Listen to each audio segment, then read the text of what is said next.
Hey, I'm back. Just wanted to talk briefly today about something I've been thinking about quite a bit, and I want to title this a little more provocatively, and the title of this is going to be "One Person Alone is Less Than Nothing," and that might seem hyperbolic. It might not seem entirely true, but I guarantee you that is entirely true. And let me explain it for a little bit. I'm probably not going to get as philosophically involved as I'd like to, because I just typically don't do that in videos because I'm not a particularly good orator. But something that you need to think about when it comes to how you organize your life, how you organize your relationships with other people, even just being in relationships with other people, is that we have this conception now that individuals are the most powerful unit, and you can do whatever you want and you can accomplish whatever you want, and it's just a matter of whether or not you have the ability, like if you're not strong enough or whatever. um that's a complete fabrication, and I think this is done intentionally so that way people can't organize and actually accomplish things that matter. Now, the reason I say that, someone a while ago told me an interesting tidbit. I don't necessarily know if this is entirely accurate, but I would definitely believe that it's at least somewhat accurate, that one man has the strength of about a tenth of a horse.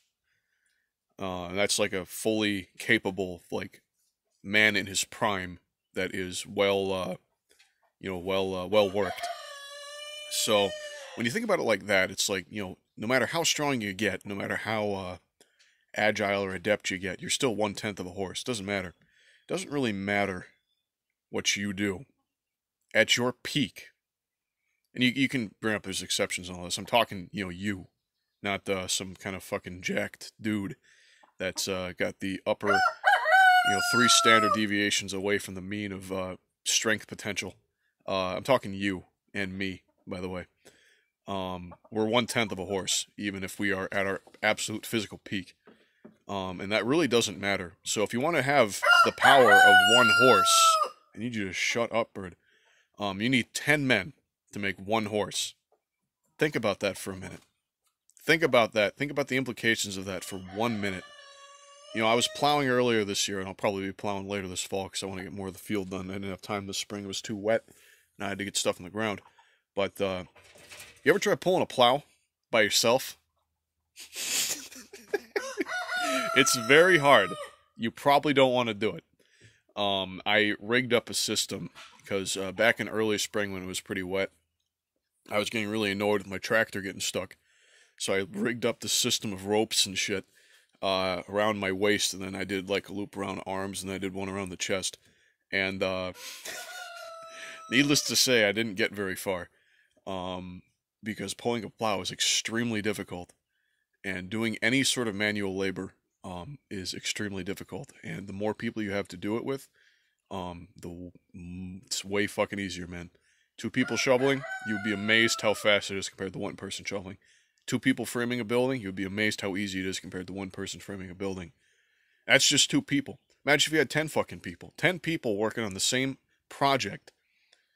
It's insane to me, because it's difficult to get that kind of human capital at this point, because everyone's stuck on being a fucking atomized individual that doesn't want to contribute towards anything greater. It's very frustrating.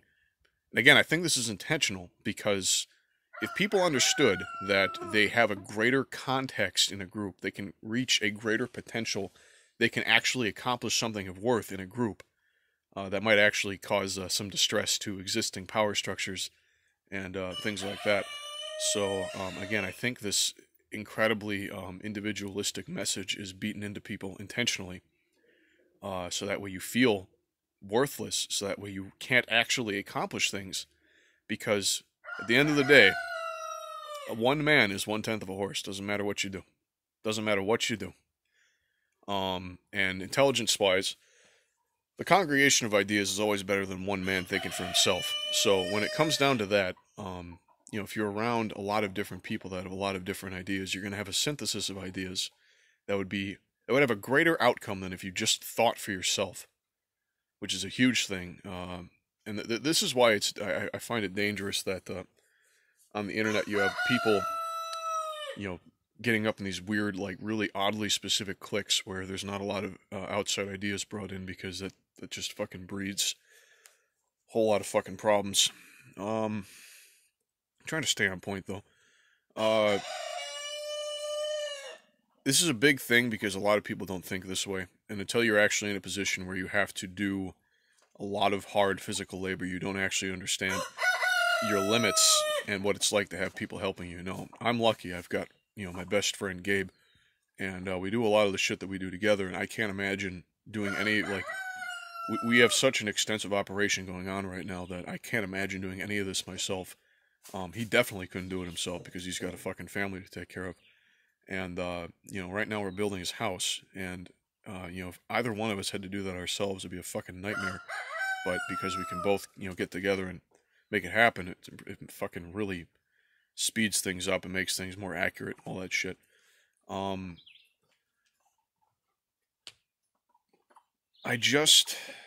trying to think how I want to wrap this up. I want to kind of bring it full circle. I feel like I talked a lot and didn't really, make a point. But you're not as smart as you think you are. You're not as strong as you think you are. And you probably won't realize it until you actually test yourself, or you're forced to confront something that is actually difficult, physically or mentally. And you're going to realize, wait a minute, it'd probably help if I had some other people to, make this a little bit easier on me. And, we're always looking for people. We're always looking to try and, get, pure-hearted people out here that want to, make a difference and fucking do shit. And, live a life that's not dependent on this fucking atomized microwave culture. I'm personally sick of this shit. I want it to fucking end. Or at least I don't want to fucking participate in it. And I know there's other people that want to, do that shit too. And we're making connections. I'm always out there trying to talk to people.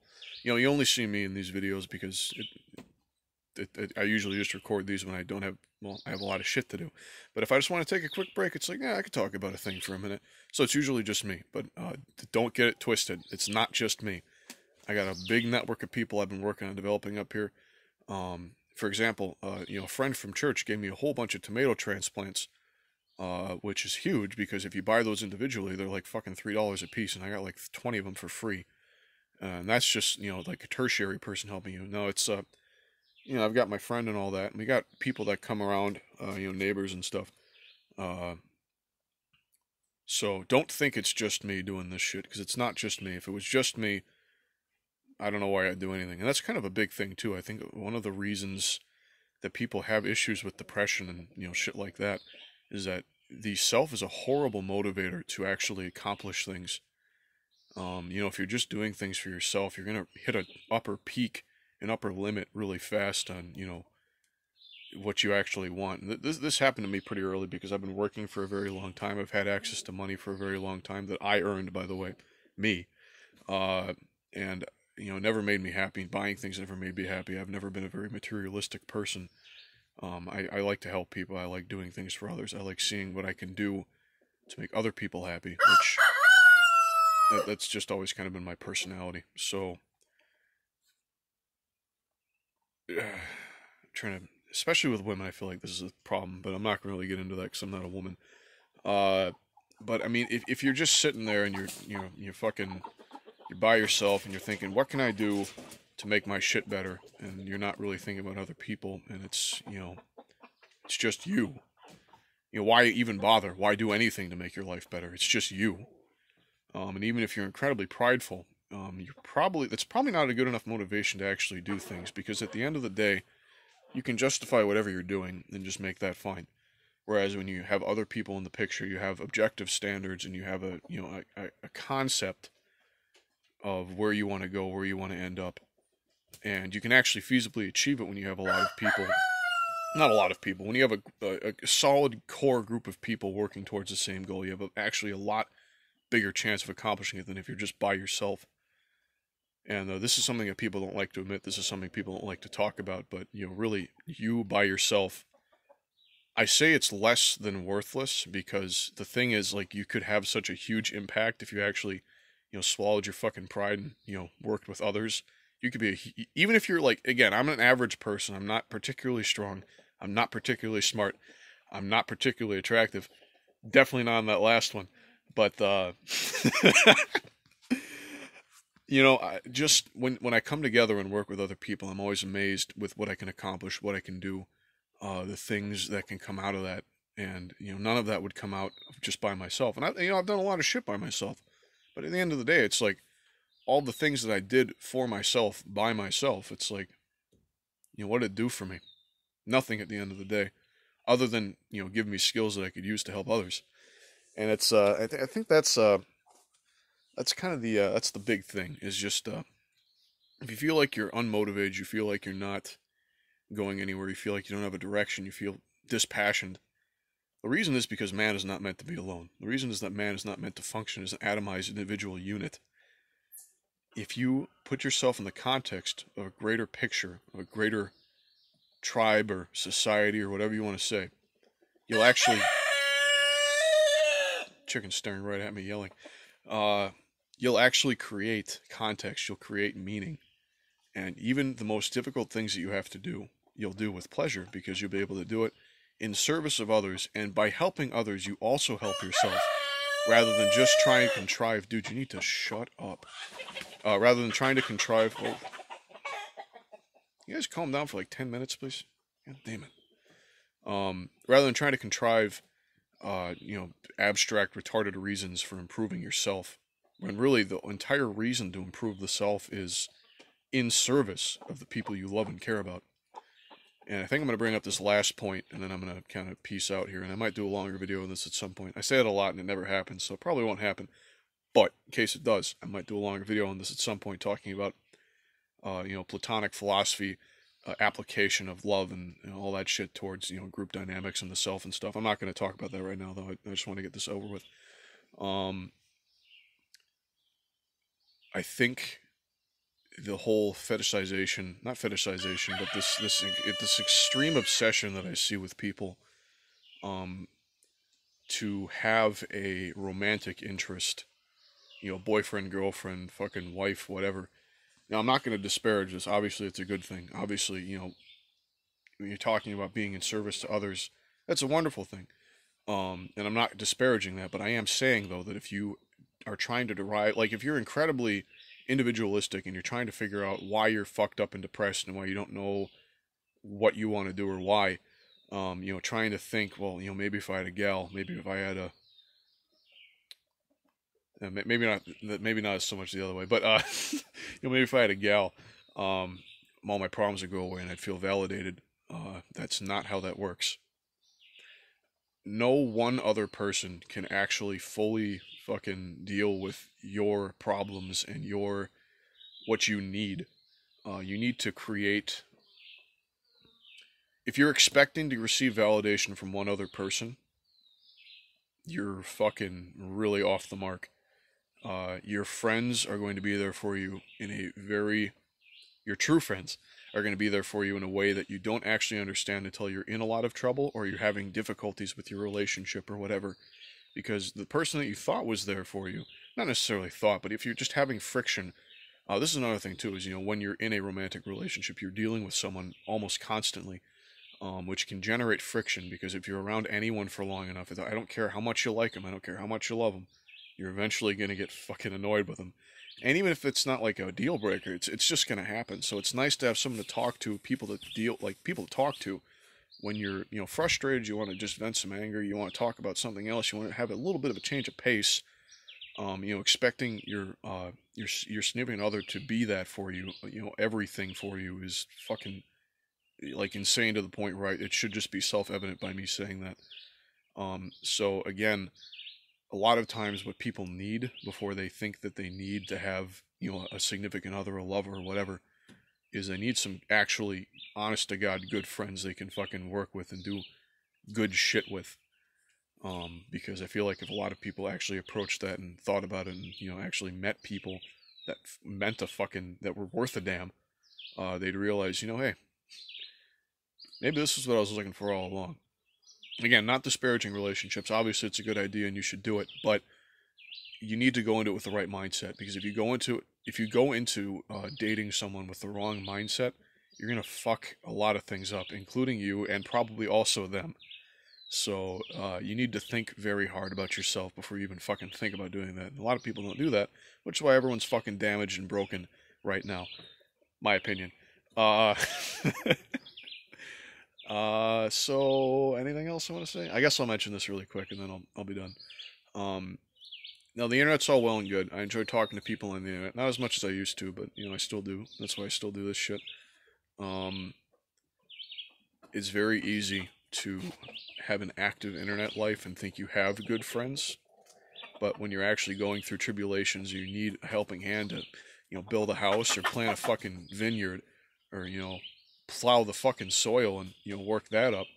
Uh, where are your internet friends coming for you? Where are they going to be? Now again, I'm not disparaging having internet friends, but it's very easy when you have a lot of people that you talk to on the internet to think, I'm fine. I got plenty of friends. It's all good. It's all well and good. Um, but you really don't. And again, it's nice to talk to people on the internet. They're not going to be there for you when shit really goes wrong. They're not going to physically be present when your shit's all fucked up and you need some kind of fucking context or just someone to fucking be there physically for you. You're not going to have that shit. And this is why people view this stuff as fickle. This is why people become fucking weird and really obsessive on the internet, because they're trying to fill a physical need for companionship, not like intimacy, like sexual intimacy. I'm just saying like genuine companionship, like just regular fucking sitting down and talking to somebody in real life, which communicates a lot more expression and meaning than talking to someone over the internet, even over video, by the way. Having someone physically present in front of you cannot beat talking. You can't beat that. There's nothing that equates to that. Having someone physically sitting in front of you speaking to you. I don't care what systems, I don't care what you're doing, I don't care what fucking context and technology you're fucking talking about. Nothing beats someone sitting fucking next to you talking to you. It is not comparable. So if you feel like you got some problems, you feel like you're fucked up, depressed, whatever, I bet you dollars to donuts it's because you're thinking too individualistically and you gotta fucking broaden your horizons and fucking talk to people and get some shit going that fucking means something. Make some serious connections. I mean, like, not like connections like business connections, like personal, like people you're gonna give a shit about for the rest of your fucking life connections. Work that shit out and, get back to me. Maybe stop using the internet as much. Maybe go to church. God forbid you fucking meet some people that'll fucking have your back. God forbid. I'm not gonna get into that, but just fucking talk to people, man. Just fucking get together. Stop being fucking loners. Stop being individualists. The individualist project has failed. Everyone's a fucking depressed loner idiot. Maybe it's time for everyone to come together and figure this shit out together. See ya.